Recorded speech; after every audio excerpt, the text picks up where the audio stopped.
हमारे पास दुनिया की सबसे बड़ी लोकतांत्रिक संस्था के रूप में भारत की संसद है। उसके प्रति श्रद्धा और सम्मान का भाव हर भारतवासी का दायित्व बनता है।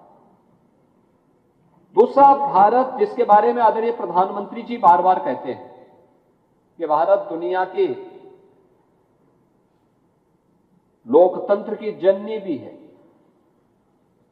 हमारे यहां बताइए ना, त्रिस्तरीय पंचायत की व्यवस्था हमने बाद में लागू की, लेकिन गांवों में सरपंच की व्यवस्था और पंचीय की व्यवस्था ये प्राचीन काल से थी, यानी ट्रेडिशनल थी।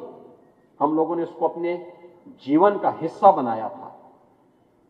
यानी हम लोग उन चीजों को लेकर के जिसके बारे में राष्ट्रपिता महात्मा गांधी कहते हैं, ग्राम स्वराज की परिकल्पना को साकार अगर किसी ने किया था, हमारे गांवों ने किया था।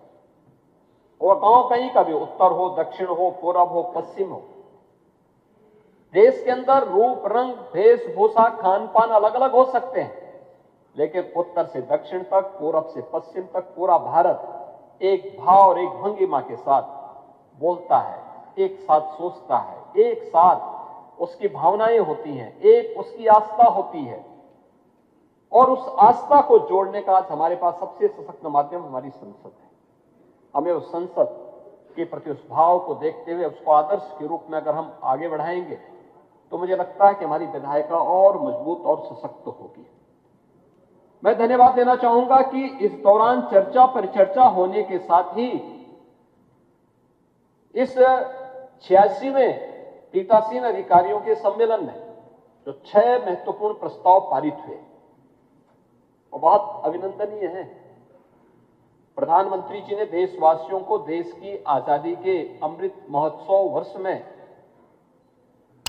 आगामी 25 वर्ष की एक कार्य योजना बनाने के लिए कहा। विजन 2047 विकसित भारत, और विकसित भारत की उस परिकल्पना को आज यहां पर भी पारित करते हुए एक संकल्प के साथ हम आगे बढ़े हैं। और मुझे बताते हुए प्रसन्नता है कि विकसित भारत, विकसित उत्तर प्रदेश, आत्मनिर्भर भारत, आत्मनिर्भर उत्तर प्रदेश की एक लंबी डिबेट जिसकी चर्चा यहां पर हमारे माननीय अध्यक्ष लोकसभा ने, माननीय उपसभापति राज्यसभा ने, माननीय अध्यक्ष उत्तर प्रदेश विधानसभा ने भी यहां पर किया।